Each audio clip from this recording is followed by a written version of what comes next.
BA Honours Calcutta university second semester and BA general first semester একই syllabus. দর্শন এবং শিক্ষার সম্পর্ক। দর্শন এবং শিক্ষার মধ্যে একটি অবিচ্ছেদ্য সহবাস্থানীয় সম্পর্ক রয়েছে। দর্শন শিক্ষার লক্ষ্য, মূল্যবোধ এবং নির্দেশিকা নীতি কেন এবং কী এগুলো প্রদান করে। অন্যদিকে শিক্ষা হলো সেই দার্শনিক ধারণাগুলির ব্যবহারিক প্রক্রিয়া এবং বাস্তবায়ন কিভাবে, যা দর্শনকে গতিশীল এবং শিক্ষাকে উদ্দেশ্যমূলক করে তোলে।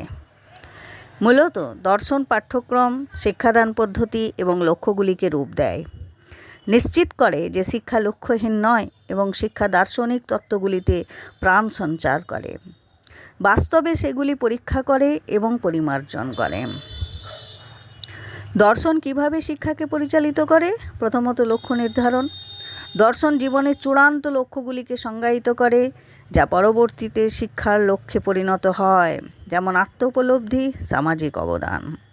পাঠ্যক্রম গঠন করে। দার্শনিক ধারণাগুলি কোনো জ্ঞান মূল্যবান এবং কোনটি শেখানো উচিত তা প্রভাবিত করে, যেমন অপরিহার্যতা, চিরন্তনতা। 3 নম্বর হচ্ছে পদ্ধতি নির্ধারণ করে। এটি শিক্ষাদানের কৌশল, শ্রেণীকক্ষের শৃঙ্খলা এবং শিক্ষকের ভূমিকা নির্ধারণ করে। 4 নম্বর হচ্ছে দৃষ্টিভঙ্গি প্রদান করে। এটি শিক্ষকদের শিক্ষাগত সমস্যাগুলি বোঝার এবং প্রগতিশীল সমাধান তৈরি করার জন্য একটি কাঠামো প্রদান করে। শিক্ষা কিভাবে দর্শনকে প্রভাবিত করে? দর্শনকে জীবন্ত করে তোলে। শিক্ষা বিমূর্ত দার্শনিক ধারণাগুলিকে বাস্তব এবং কার্যকর করে তোলে। পরীক্ষার ধারণা। শ্রেণীকক্ষের অভিজ্ঞতা এমন প্রতিক্রিয়া প্রদান করে যা দার্শনিক তত্ত্বগুলিকে পরিমার্জিত করে, গতিশীল রাখে।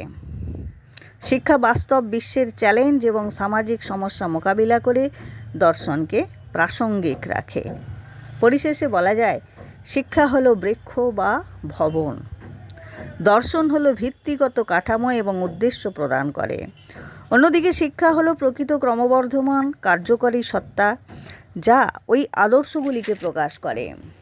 দর্শন ছাড়া অর্থপূর্ণ শিক্ষা লাভ করা সম্ভব নয় এবং দর্শন শিক্ষার মাধ্যমে তার ব্যবহারিক প্রকাশ খুঁজে পায়।